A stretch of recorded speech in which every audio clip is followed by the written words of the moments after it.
નમસ્કાર વિદ્યાર્થી મિત્રો, all in one study digital YouTube ચેનલમાં દરેક મિત્રોનું સ્વાગત છે.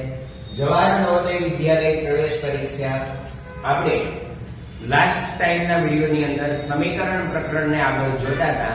તો કેવી રીતે આપણે અજ્ઞાત સંખ્યા શોધવી, અજ્ઞાત સંખ્યા જેને આપણે જાણતા નથી એવી સંખ્યા આપણે શોધવાની છે, અને એ સંખ્યા શોધવા માટે આપણે સમીકરણ બનાવવાનું છે. તો એ સમીકરણને ગાણિતિક રીતે કેવી રીતે લખવું, આપણને વાક્ય આપ્યું છે, ગાણિતિક રીતે આપણે લખવાનું છે. ધ્યાન આપશો, રકમ આપેલી છે x માં 4 ઉમેરતા 10 મળે. x એટલે અજ્ઞાત સંખ્યા છે, એમાં આપણે 4 ઉમેરીએ છીએ એટલે કે +4 કરવાના, તો 10 મળે છે એટલે બરાબર 10. આવું ગાણિતિક સ્વરૂપ થાય. અને આ ગાણિતિક સ્વરૂપનો જો આપણે ઉકેલ જોઈતો હોય તો x બરાબર 10 હતા, આ 4 ને પેલી બાજુ લઈ જઈએ તો x બરાબર 10 - 4 એટલે 6 જવાબ આપણને મળે છે. નવા પ્રશ્નમાં આગળ વધીએ આપણે. y માંથી 3 બાદ કરતા 6 મળે. અજ્ઞાત સંખ્યા y છે, આપણે કોઈ સંખ્યામાંથી 3 બાદ કરીએ તો 6 મળે. કોઈ સંખ્યા આપણે શોધવાની હોય તો આપણે જોઈ લઈએ કેવી રીતે એનું સમીકરણ બને અને એને આપણે કઈ રીતે ઉકેલ મેળવી શકીએ. તો કે y માંથી એટલે y માંથી 3 બાદ કરતા એટલે 3 બાદબાકી કરવાની છે, 6 મળે છે તો કે બરાબર 6 થાય છે. માટે y બરાબર 6 હતા, આ 3 ને પેલી સાઈડ લઈ જાય તો ડાબીથી જમણી બાજુ લઈ જાવ તો માઈનસ હોય તો પ્લસ થાય, પ્લસ હોય તો માઈનસ થાય. એટલે 6 + 3 એટલે કે y બરાબર 6 + 3 એટલે કેટલા થાય છે? 9. નવો પ્રશ્ન છે. n ને 2 વડે ગુણી 1 બાદ કરતા 3 મળે. n છે એને 2 વડે ગુણવાનો છે, એટલે કે n ને 2 વડે ગુણીએ એટલે 2n, એમાંથી 1 બાદ કરીએ એટલે બાદબાકી 1 કરવાની છે, અને 3 મળે છે. માટે 2n બરાબર 3 હતા, આ 1 ને પેલી સાઈડ લઈ જાય તો 2n બરાબર 4, તો n બરાબર 4/2, તો n બરાબર 2. 2 × 2 = 4 એટલે n બરાબર 2. આવી રીતે આપણે સમીકરણને ઉકેલવાના છે. સમીકરણ પ્રકરણ છે એ તમને આખું અલગથી નથી આવતું વિદ્યાર્થી મિત્રો, પણ અહીંયા જે દાખલાઓ અંદર આપણે ગણતરી કરતા જઈએ બધા ચેપ્ટરોમાં, તો અંદર સમીકરણનો ઉકેલ કરવાનો આપણે આવે છે. એટલે આપણે આ ચેપ્ટર આ ટોપિકમાં મૂક્યું છે. એમના અડધા ભાગમાં, અડધો ભાગ એટલે કેટલો? ભાગ્યા 2 કરવાના. અડધો ભાગ એટલે એમના અડધા એટલે m ને 2 વડે ભાગી દઈએ, એમાં 3 ઉમેરતા +3 કરીએ તો આપણને 8 મળે છે. તો આને આપણે કેવી રીતે ઉકેલીશું?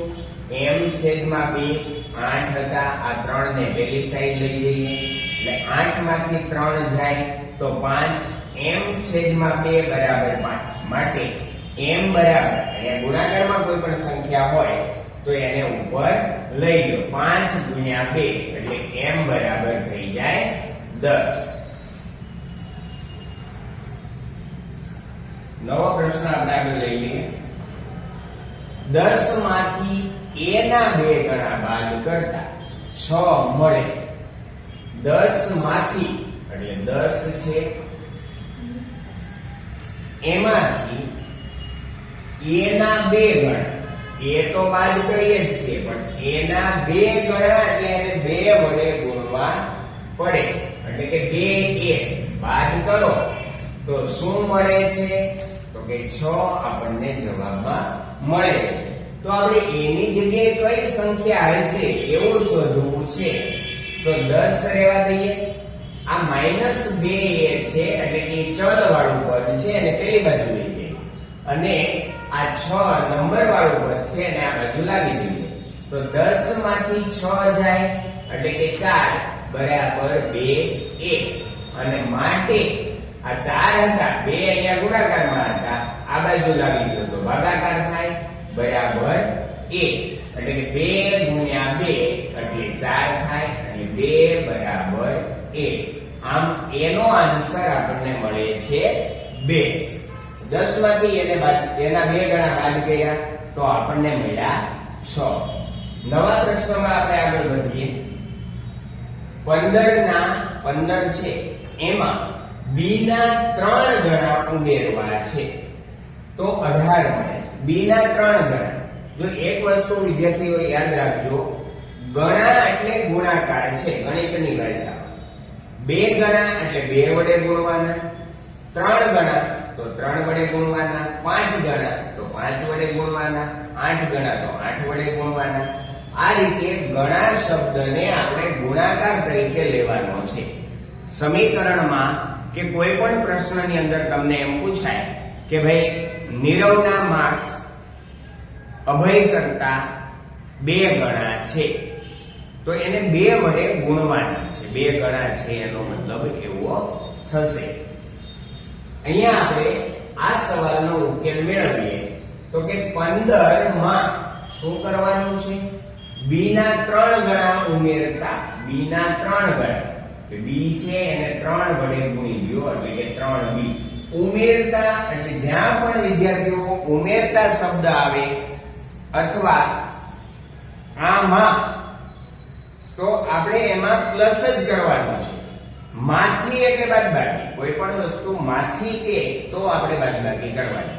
પણ આપણને એમ કે 15 માં એટલે એમાં ઉમેરવાના છે, સરવાળો કરવાનો છે. કેટલા ઉમેર્યા? 3b. તો કેટલા મળે છે? 18. તો હવે અહીંયા જોઈએ આપણે 3b ને રહેવા દઈએ, 15 ને પેલી સાઈડ લઈ જઈએ એટલે આ બાજુ પ્લસ હોય તો આ બાજુ માઈનસ થઈ જાય. બાદબાકી કરીએ, 18 માંથી 15 જાય એટલે કે 3 મળે અને અહીંયા પણ આપણી પાસે છે 3b. માટે હવે જો b ને આપણે કરતા બનાવી દઈએ તો આ 3b સાથે ગુણાકારમાં હતા, આ સાઈડ જશે તો ભાગાકાર થશે એટલે કે 3 ભાગ્યા 3 થશે. તો b ની આપણને કિંમત મળે છે 1. b બરાબર કેટલા મળે છે? 1. વિદ્યાર્થી મિત્રો, સમીકરણ ચેપ્ટરની અંદર હજુ પણ આપણે આવા કેટલાક કોયડાઓ છે એનો ઉકેલ આપણે મેળવવાનો છે. એક નવા વિડીયોની અંદર આપણે આગળ વધીશું. ત્યાં સુધી દરેક વિદ્યાર્થી મિત્રોને જય શ્રી કૃષ્ણ.